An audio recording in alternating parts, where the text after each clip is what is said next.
యేసు జన్మించెన్, యేసు జన్మించెన్, ఇలలో యేసు జన్మించెన్.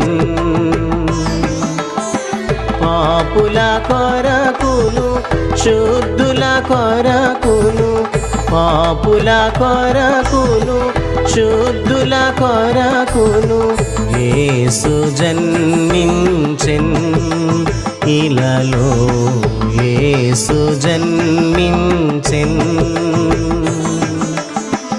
ఈ సంతసమగు వర్తమానము, ఈ సంతసమగు వర్తమానము ఎల్ల జనుల వీనుల మ్రోగుగాక. విభునకు స్తోత్రం.